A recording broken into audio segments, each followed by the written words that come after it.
तो अगर मैं आपसे ये पूछूं कि भारत में सबसे ज़्यादा किस जॉब की डिमांड है, या कौन सी ऐसी जॉब है जो पाने के बाद लोग बहुत खुश हो जाते हैं, परिवार गांव सब उसकी वजह से जाते हैं, तो वो जॉब है डिस्ट्रिक्ट मजिस्ट्रेट की। डीएम जिसे हम बोलते हैं। अगर आप यूपी बिहार से हैं तो आप रिलेट करेंगे कि डीएम बनने का क्या मतलब होता है।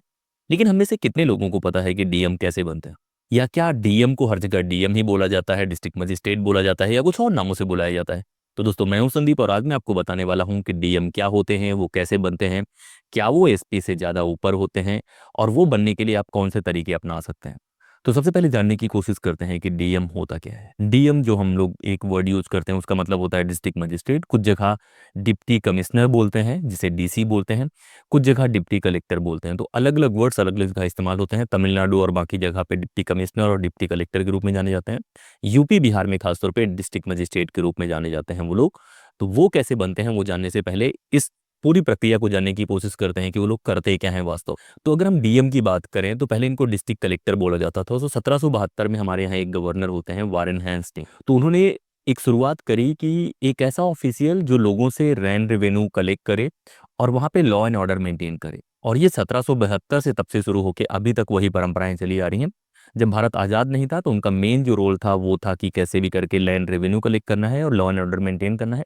लेकिन जब भारत आज़ाद हो गया तो उनको नए रोल मिल गए हैं कि आप डेवलपमेंट की जो पॉलिसीज हैं वो लागू कराना, लॉ एंड ऑर्डर मेंटेन करना, वो वाली पॉलिसी तो है ही है। साथ ही साथ वो जो और डिपार्टमेंट्स बने हैं, चाहे फॉरेस्ट के बारे में हो, चाहे डेवलपमेंट के बारे में हो, चाहे लॉ एंड ऑर्डर के बारे में हो, उनको देखना और उनके ऊपर निगरानी बनाना और कोऑर्डिनेशन कराना। बहुत बार डिजास्टर मैनेजमेंट की सिचुएशन में भी उनको काम करना पड़ता है। तो डिस्ट्रिक्ट मजिस्ट्रेट जो भी रोल हम बोलते हैं वो उस डिस्ट्रिक्ट को कहीं ना कहीं हेड के तौर पे होते हैं, सारी चीज़ें हैंडल कर रहे होते हैं। तो डीएम का काम क्या होता है उसके बारे में बातें करें तो एक तो है इम्प्लीमेंटेशन कराना। जो भी पॉलिसीज आती हैं ऊपर से, चाहे मनरेगा के बारे में है, चाहे विमेंस के बारे में है, चाहे जो भी पॉलिसीज हैं उनका इम्प्लीमेंटेशन होता है ग्राउंड लेवल पे। और ये पॉलिसीज बहुत बार नेशनल लेवल पे बनती हैं, बहुत बार स्टेट लेवल पे बनती हैं। दूसरा है लॉ एंड ऑर्डर का, कि डिस्ट्रिक्ट का जो भी लॉ एंड ऑर्डर सिचुएशन है वो मेंटेन करना है। उनके पास बहुत सारे राइट्स भी होते हैं जो समय समय पे इस्तेमाल करते हैं। तीसरा उनका काम होता है डिजास्टर मैनेजमेंट की सिचुएशन में, कि बहुत बार हम एकदम प्लेन बिल से होते हैं, वहाँ बहुत बार डिजास्टर्स ये सब नहीं आती तो हमें नहीं पता, लेकिन डिस्ट्रिक्ट मजिस्ट्रेट डिजास्टर वाली सिचुएशन में भी बहुत अहम भूमिका रखते हैं। और जो चौथा बहुत इंपॉर्टेंट काम है वो है कोऑर्डिनेशन का, कि जो डिफरेंट डिपार्टमेंट्स हैं उनके बीच में कैसे कोऑर्डिनेट करते हैं, जो एमपी एमएलए हैं उनके साथ कैसे कोऑर्डिनेशन होता है। तो ये सारे काम होते हैं उनके। और ज़्यादातर जो बच्चे अट्रैक्ट होते हैं डीएम बनने के लिए वो तो कार से उतरते हुए जो रील्स देखना है उन सब चीज़ों की वजह से होते हैं, लेकिन लाइफ स्टाइल उनकी काफ़ी डिफरेंट होती है। तो अब जानने की कोशिश करते हैं कि डीएम बनने की प्रक्रियाएं कौन सी हैं, और अगर आप बनना चाहते हैं तो क्या आप वास्तव में वो काबिलियत रखते हैं जो चाहिए होती है वो एग्ज़ाम निकालने के लिए। तो डीएम अगर आपको बनना है तो दो तरीके से बन सकते हैं। दो ही इंपॉर्टेंट एग्जाम होते हैं, एक यूपीएससी का एग्जाम होता है, एक स्टेट पीसीएस का एग्जाम होता है। तो या तो सेंट्रल लेवल से आप आईएएस सेलेक्ट होके जाएं उसके माध्यम से बन जाएं, या स्टेट लेवल पे जो आप एग्जाम निकालते हैं उसके थ्रू प्रमोट होके आप डीएम बन सकते हैं। लेकिन दोनों तरीकों को जानने की कोशिश करते हैं। तो दो तरीके जो है, एक यूपीएससी एक स्टेट पीसीएस। यूपीएससी के बारे में अगर हम बातें करें तो यूपीएससी सीएससी एक एग्जाम होता है जो 3 स्टेज का एग्जाम होता है, जहाँ प्री होता है, मेंस होता है, इंटरव्यू होता है। उसके बाद वो लगभग 1000 लोग सिलेक्ट करते हैं, जिनमें से टॉप के लगभग 100 लोग जो होते हैं वो कहीं ना कहीं आईएएस कहलाते हैं, और वही बाद में जाके डीएम बनते हैं। तो ये बातें आपको पता होनी चाहिए कि यूपीएससी का जो एग्जाम है उसमें जो प्री एग्जाम होता है उसमें 2 पेपर होते हैं। प्री एग्जाम में एक पेपर में जीएस और जनरल नॉलेज वाली चीजें आती हैं, जिसका सिलेबस का भी हम डिटेल से डिस्कस करने की कोशिश करेंगे। उसमें दूसरा जो पेपर होता है जिसे हम सीसैट बोलते हैं, क्वालिफाइंग पेपर होता है, जहाँ मैथ्स, रीजनिंग, कॉम्प्रिहेंशन ये सब आता है। और दोनों पेपर के बेस पे मेरिट जीएस वाले से बनती है और सीसेट आपको क्वालिफाई करना होता है, आप प्री क्वालिफाई करते हैं। एक बार आप प्री क्वालिफाई कर लेते हैं तो फिर मेंस लिखना होता है। मेंस काफ़ी कॉम्प्लेक्स होता है, जहाँ जीएस के 4 पेपर होते हैं, जहाँ पहले पेपर में आपको हिस्ट्री, जियोग्राफी ये सब, सेकंड पेपर में पॉलिटी से संबंधित, थर्ड पेपर में इकोनॉमिक्स, साइंस एंड टेक, और फोर्थ एथिक्स का पेपर होता है वो लिखना होता है। फिर 2 ऑप्शनल के पेपर होता है। ऑप्शनल मतलब जो भी सब्जेक्ट आपने चूज करा है, जैसे मैं पॉलिटिकल साइंस हूँ, आपका कुछ और हो सकता है, वो भी 500 नंबर का होता है, वो आपको लिखना होता है और उसमें भी अच्छा स्कोर करना होता है। फिर एक एसे का पेपर होता है। एसे का भी पेपर में 2 एसे आपको लिखने पड़ते हैं। इसके साथ साथ लैंग्वेज वाले पेपर होते हैं, हिंदी इंग्लिश के। तो ये बातें आपको पता होनी चाहिए कि मेंस में क्या होता है। एक बार मेंस सारे आपने दे दिए तो मेंस का एक मेरिट लिस्ट बनता है। उसके बाद कुछ लोग इंटरव्यू के लिए सिलेक्ट होते हैं। तो जनरली होता क्या है कि लगभग 4 से 5 लाख लोग डालते हैं फॉर्म, और उसमें से बहुत सारे लोग प्री में बैठते हैं। उसके बाद लगभग 10 से 12 हज़ार लोग मेंस के लिए सिलेक्ट होते हैं, वो डिपेंड करता है वैकेंसीज पे। और उसके बाद लगभग 3000 लोग होते हैं जो इंटरव्यू के लिए सिलेक्ट होते हैं, और उसमें से फिर 1000 लोग सिलेक्ट होते हैं यूपीएससी में, और जो 1000 लोग सिलेक्ट होते हैं उनमें से लगभग 100 लोग होते हैं जिनको आईएएस मिलता है, कुछ को आईपीएस मिल जाता है। तो अलग अलग ब्रांचेज मिल जाती हैं, लेकिन जो डीएम बनते हैं वो आईएएस लोग बनते हैं। तो ये तो एक तरीका हो गया डीएम बनने का, लेकिन तुरंत आप डीएम नहीं बनते हैं। तो जब भी आप सिलेक्ट होते हैं, सिलेक्ट होने के बाद आपकी ट्रेनिंग होती है, उसके बाद आपका कैडर एलोकेशन होता है, ट्रेनिंग होती है लबासना में, वहाँ पे आपको ट्रेन किया जाता है।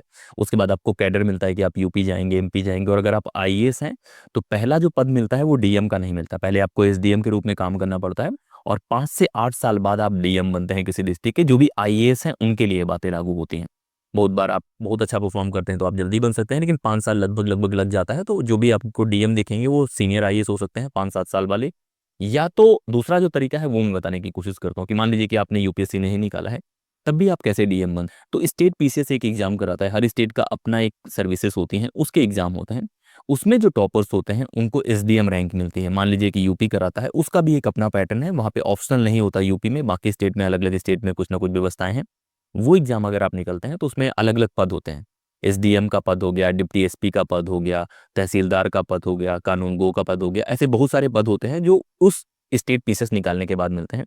तो उसमें जो सबसे इंपॉर्टेंट पद होता है वो एसडीएम का होता है। तो मान लीजिए कि आप एसडीएम सेलेक्ट होते हैं, तो एसडीएम से प्रमोट होकर फिर आप एडीएम बनेंगे, एडीएम के बाद डीएम बनेंगे। लेकिन अगर आप स्टेट पीसेस के माध्यम से जाते हैं तो आपको लगभग 15 से 20 साल लग जाते हैं वो करने में। कि अगर आप आईएएस के थ्रू जाते हैं तो आपको 5 से 8 साल में वो डिस्ट्रिक्ट मजिस्ट्रेट बनने का वो मिल जाएगा, लेकिन अगर आप पीसीएस के थ्रू जाते हैं तो आपको 15 से 20 साल लगेंगे डीएम बनने में। एक और प्रोविजन होता है जहाँ पे जो स्टेट सर्विस वाले हैं उनको प्रमोट करके आईएएस कैडर दिया जाता है। तो वो भी एक तरीका है जिससे आप आईएएस कैडर में आते हैं, फिर आप डीएम बन सकते हैं।